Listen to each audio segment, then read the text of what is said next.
Hello everyone! Genshin's patch 5.5 beta cycle has recently begun and Iansan will be releasing as a new 4-star character from Natlan. Although it may be weird to have another hero of Natlan be a 4-star character, to me kit strength matters more than rarity, and Iansan's initial kit is looking very strong, capable of being as good or even better than Bennett, which is something I didn't think I would be saying so soon. She does have her own set of limitations in her kit, but she is still looking like a very valuable 4-star support for a lot of teams. To see how good Iansan is looking at the moment, let's discuss the details of her initial beta kit. As always, remember that this is very early information, so very subject to change. Iansan is a 4-star Electro Polearm user that ascends with attack. Notably, Iansan has the second highest base attack out of all current 4-stars, with Gaming having the highest. Although she has little elemental application, the main supportive role of Iansan's kit is to buff the active character's damage through buffing attack, just like Bennett, but without being confined to a circle. However, while Bennett limits you to stay within a circle for his buff, Iansan wants the opposite for a buff: movement. Playing Iansan in practice is very straightforward compared to understanding all the details of how her buffs work, as she has 3 main abilities. First, pressing her skill makes Iansan dash, deal damage, generate 4 electroparticles, and enter Nightsoul's Blessing with the max amount of Nightsoul points she can hold,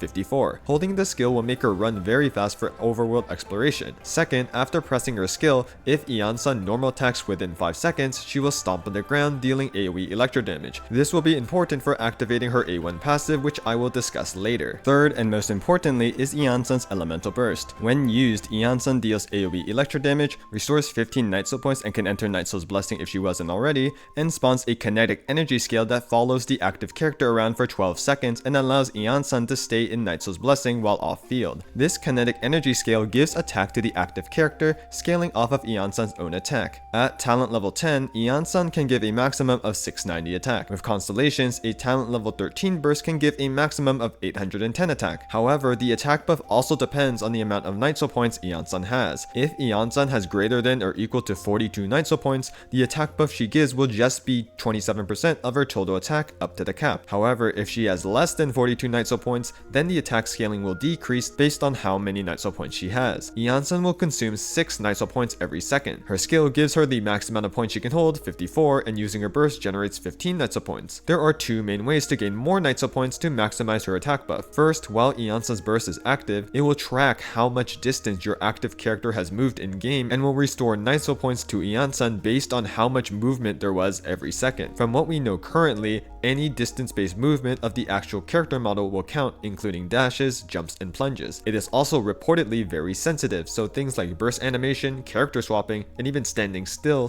counts, but may only give fractions of a Nightsoul point. Also, Iansan will restore 0.67 Nightsoul points for every unit of distance. What does 1 unit actually mean? One safe assumption being made is 1 unit being equal to 1 meter, and meters are typically used to define ability ranges. I have linked some more specific calcs on distance and Iansan's Nightsoul point consumption in the description below if you want to delve more into the details, but for the vast majority of players, all you need to know is that if your character moves around a good amount in combat, they will maintain a better attack buff from Iansan. The second way that Iansan generates Nightsoul points is through her A1 passive. After stomping the ground, which she can do easily by normal attacking after pressing skill, Iansan will gain an effect called Precise Movement. During this effect, Iansan gains 20% attack and will gain 1 additional Nightsoul point every second as long as she's restoring Nightsoul points from movement. If the on-field character is a Natlan character who can consume and restore Nightsoul points for themselves, then Iansan will restore 3 extra Nightsoul points every 2.8 seconds. To simplify the Nightsoul restoration of this passive, while her burst is active, Iansan will restore 1 Nightsoul point every second. If your main DPS is a Natlan character, then she'll restore 2 Nightsoul points every second, assuming full uptime. Iansan has one more way of supporting the team in her base kit. After triggering Nightsoul Burst, she gains the warming up effect for 10 seconds. During this time, if Iansan restores any Nightsoul points, she will heal the active character based on her attack every 2.8 seconds. Assuming 3000 attack, Iansan heals 1800 HP about every 3 seconds. A fully invested Bennett can heal about 5k HP or more every second, so while the healing is cool, it's not extremely relevant. Iansan's Constellations further enhance her buffing capabilities. C1 effectively reduces Iansan's burst cost by 15, reducing her ER requirements. C2 allows Iansan to skip the required normal attack after using her skill, only needing to use skill and burst to activate all her buffs. In addition, with her burst active, Iansan will give an an additional 30% attack to the active character. C3 increases her skill talent level by 3. C4 gives Iansan an additional 8 Night Soul points as long as you use 2 elemental bursts while Iansan's burst is active. Also, if Iansan were to restore any Night Soul points over her cap of 54, C4 allows half of those points to not be wasted. C5 increases her burst talent level by 3, and lastly C6 increases her burst duration by 3 seconds, and anytime Iansan restores Night Soul points and it overflows her cap of 54, then the active character will get 25% damage bonus for 3 seconds. Realistically, because C6 requires a lot of Night Soul point generation, this buff will only be consistently active in teams with characters who can move around a lot in their normal attack combos. While Iansan works great at C0, she does gain significant boosts from her constellations, especially C2 and C6, which both allow Iansan to give additional buffs to her team. C5 is also valuable to increase the max amount of attack she can provide with her burst. That's all the details of Iansan's kit. Her gameplay generally just consists of using skill, normal attack, burst, then swapping out, where you can ignore the normal attack with C2. And all you need to level is her burst, as it will increase the max amount of attack Iansan can buff for the active character. The best way to understand Iansan's kit is to summarize the buffs she can provide to a team. Assuming a C6 Iansan with a max talent burst in a team where you can fully take advantage of her buffs, Iansan gives 810 attack, 30% attack from C2, 25% damage bonus from C6, 40% more damage bonus from 4-piece scroll, or 20% attack with 4-piece noblesse, and a small amount of healing with her A4. However, maximizing her buffs requires your team to move a lot in combat, otherwise you lose damage bonus from her C6 and can receive a lower attack buff from her burst. Next, let's go over Iansan's potential build options. All she wants is attack to increase her attack buff and energy recharge so she can burst every rotation. Some good potential 5-star weapons to use include Engulfing Lightning, Calamity Queller, and Skyward Spine. For 4-star weapons, the free-to-play polearm from the 5.4 event is a great option as it gives attack and ER. However, the best overall weapon is probably going to be Favonius Lance yet again. Not only does it have high base attack for a 4-star and an ER substat, but the extra particles is always helpful for team energy. For artifacts, Iansan is a natlan support, so you guessed it, 4-piece scroll will be her best general set for the damage bonus. If you already have a better holder of 4-piece scroll on the team, then Iansan can run 4-piece noblesse for an extra attack buff. For artifact stats, I would keep it simple. Attack or ER hourglass, attack goblet, and attack circlet or crit circlet for Fav. How much attack does she need? With talent level 10 burst, Iansan will need at least 2,556 attack to share her maximum attack buff. At talent level 13 with C5, Iansan needs at least 3,000 attack. Don't be afraid to build more than these minimum requirements though, as in teams that don't move around a lot and can't consistently get Iansan's maximum attack buff, more attack on Iansan will give more attack for those teams. Lastly, let's cover Iansan's potential team comps. Iansan fulfills the same role as an attack buffer like Bennett. There are definitely scenarios where you can pair them together, but in most cases you will choose one or the other to put in a team. For many characters, Iansan will serve as a Bennett alternative in terms of damage buffs even if they don't move as much normally and won't get full uptime from her max attack buff, as you may not like Bennett's circle restriction and just want the quality of life from Iansan. There will be cases where you shouldn't use Iansan over Bennett however, such as in Vape or Melt comps where setting up proper buffs for the main DPS is important, and Iansan's Electro app will ruin the support setup. The best characters to pair with Iansan will be teams where the main DPS has a lot of movement in their kit, allowing them to get consistent uptime on Iansan's attack buff and her extra damage bonus from C6. Natlan main DPSs also get extra benefit as they generate a little extra Night Soul points for Iansan with her A1 passive. I will go over Iansan's most promising looking teams here. Varesa will be the newest 5-star releasing alongside Iansan in patch 5.5, and her kit perfectly synergizes with Iansan as she performs a lot of dashes and plunges in her attack combo. Because of this, Varesa can consistently get all of Iansan's buffs, and in all of Varesa's current best looking teams including Chevre's Overload, Plunge with Xianyin, or Aggravate, Iansan will be present. Cloran is also looking to get buffed by Iansan in Chevre's Overload. Though Cloran may not produce enough Night Soul points to consistently activate Iansan C6 with her dash attacks, the attack buff and 4-piece scroll buff are still very valuable for Cloran. Chaska can also utilize Iansan as when she goes up into the air and starts loading her bullets, she's constantly able to move around. Kanich is looking to get a significant buff with Iansan instead of using Bennett. Not only does Kanich swing around enemies, but Iansan holding scroll and being electro means you can consistently trigger 4-piece scroll every rotation, ignoring the issue that pyro scroll holders had in reactivating 4-piece scroll when the burning aura persists. Xiao also works well with Iansan as he's constantly plunging and going up and down. Without a Bennett circle, Xiao won't have to worry too much about losing damage buffs if enemies move or are knocked away from him. Lastly, Mawika, who definitely doesn't need any buffs, is looking to get even better with Iansan as she moves around a lot with her donut charged attacks. Her Chevre's Overload teams get better with Iansan and your choice of off-field Electro, and on top of that, even the best team in the game in terms of sheet DPS, Mawika Melt, may actually do even more damage if you replace activates Shilonen and pairs T6 Iansan with Bennett alongside Citlali. And that's everything on Iansan as of now. In her current state, Iansan is looking to be one of the best supports in the game, including both 4-star and 5-star supports. At her peak potential, a C6 Iansan gives 810 attack, 30% attack from C2, 25% damage bonus from C6, 40% more damage bonus from 4-piece scroll, or 20% attack with 4-piece noblesse, and a small amount of healing with her A4. In comparison with the two other attack buffers in the game, C6 Sara gives 700 to 800 attack depending on the base attack of her weapon, and 60% crit damage to electro damage. C6 Bennett gives 1000 to 1200 attack depending on the base attack of his weapon, 20% attack from 4-piece noblesse, 25% more attack if you have pyro resonance, 15% pyro damage bonus for sword, claymore, and polearm users with C6, and a large amount of healing for the active character. While buff-wise, C0 Iansan will be a bit behind,